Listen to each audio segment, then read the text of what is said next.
Hi, my name is Goldman, and I'm an attorney with Goldman and Associates. We handle a lot of cases involving domestic violence. We do this very well. And today we're going to deal with the issue of what's the cost of retaining a law firm to represent you in a domestic violence charge. Now, every case is fact specific, and therefore it could be that I'm going to say something that will result in a question. If you have a question, feel free to contact the office directly. You can email at akivagoldman.com, or you can just call the office at 248-590-6600. Well, what does it cost to have a firm represent you in a domestic violence charge? Well, you have to understand something. Every project requires that a budget be in place. It's what law firms call a deposit or a retainer. And that number, that amount of money that you're going to have to budget for this case is going to be directly related to the complexity of the case. It's like building a building.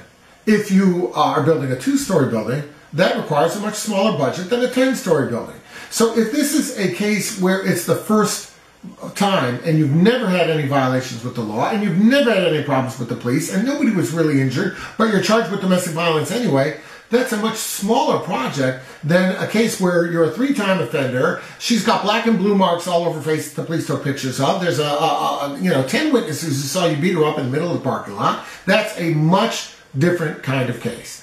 Another thing that's going to factor is, where is your case? If it's in Wayne, Oakland, Macomb, in the Tri-County area or nearby, that's going to change, that's going to impact the cost. As you're further out, the cost may change as well. What lawyers take into account in our firm, the lawyers who have expertise in this, is they're going to want to know where your charge is, because they're going to be able to predict for you how long that case will pend before the court. Some cases, they're in and out very quickly on domestic violence charges, particularly first offense. Some courts, though, don't have enough judges to handle the cases. In some cases, we're going to know, okay, it's a first offense, and we're going to have to go there 6 times. That's a completely different budget than a case, let's say, in a jurisdiction where it goes very quickly. For example, like Sterling Heights, for example, is very quickly. In a case like that, where it's only going to be 1 or 2 appearances, that's going to be a much smaller budget. For first offense, generally speaking, you're going to be looking at the Tri-County area of about a $1,500 retainer. It's not a flat fee item. It's going to be billed against the firm's general hourly rate. And that rate is going to be somewhere between $250 to $3.25, just depending on your circumstances and the particulars of your case.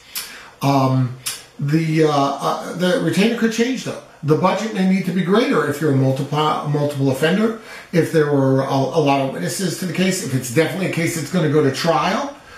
These are all factors that may change. Are we building a 2-story building or a 10-story building? And that's going to be the key. If you have any questions, give us a call. We'll be glad to help you out.